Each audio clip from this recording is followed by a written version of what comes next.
I'm gonna tell you something nobody told me when I was a teenager. Most of the bad habits you're fighting aren't because you're weak. They're because your brain is running on autopilot. And if you learn how to reprogram that autopilot, You can quit any habit. Moncurry alcohol. That gaming,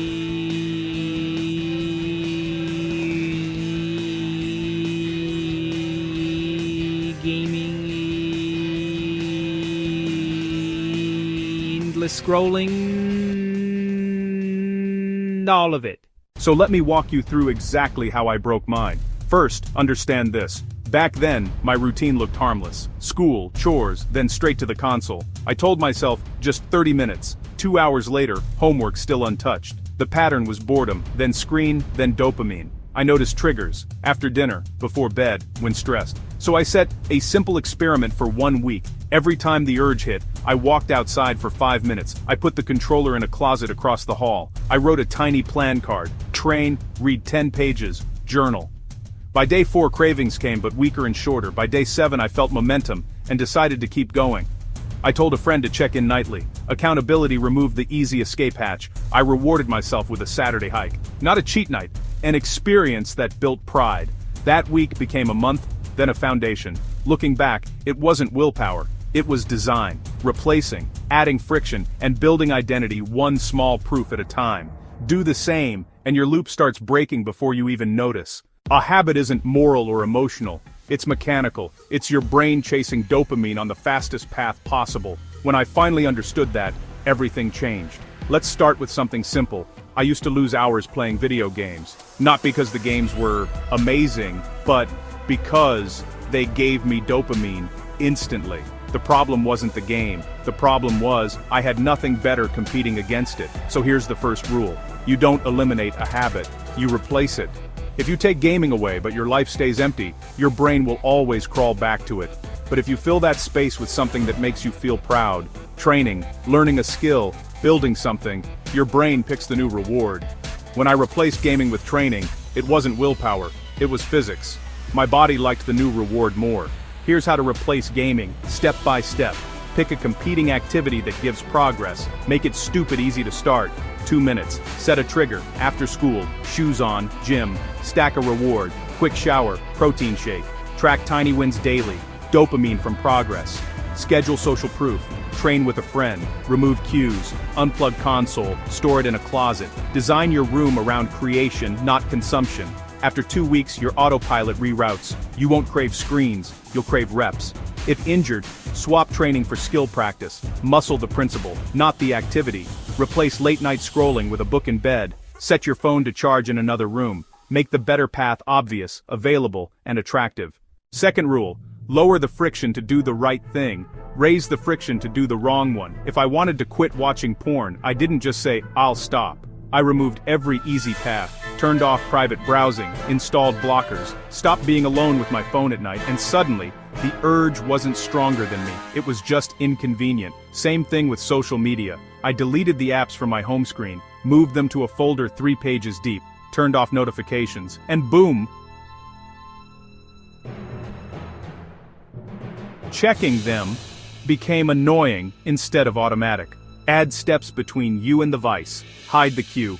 Remove apps from dock and home screen. Sign out. Require a long password you don't memorize. Move the device. Charge your phone in the kitchen at night. Add time cost. Unplug console and store the controller across the room. Use website blockers with a schedule and an accountability pin. Replace access moments. Bus rides become reading or podcasts. Batch dopamine. Designate a 30-minute window on weekends. Make the right thing one tap away. Pre-pack your gym bag. Shoes by the door. Water bottle filled.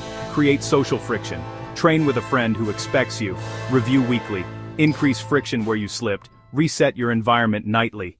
Third rule, interrupt the loop. Habits follow a sequence. Trigger, action, reward. If you break any part of that chain, the habit dies. For example, if every time I felt bored I'd grab my phone, I change the rule. When boredom hits, I stand up, drink water, or do 5 push-ups. I interrupt the pattern, and after a few days, boredom didn't automatically lead to doom scrolling anymore. When the urge hits, pause and breathe for 10 seconds. Name the trigger out loud. Boredom. Change posture. Stand up and roll your shoulders. Move location, step to the doorway or balcony, sip water, slow inhale, slow exhale.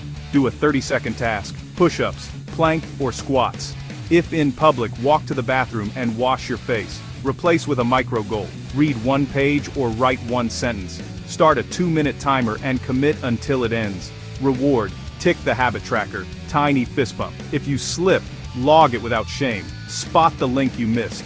Set tomorrow's plan. Tweak trigger, environment and replacement. After 1 week, raise difficulty. More reps or longer reading. After 2 weeks, batch dopamine to a weekend window only. 4th rule, identity over motivation. The moment I stopped saying I'm trying to quit and started saying I'm not the kind of person who does that, everything shifted. Motivation is temporary. Identity is permanent.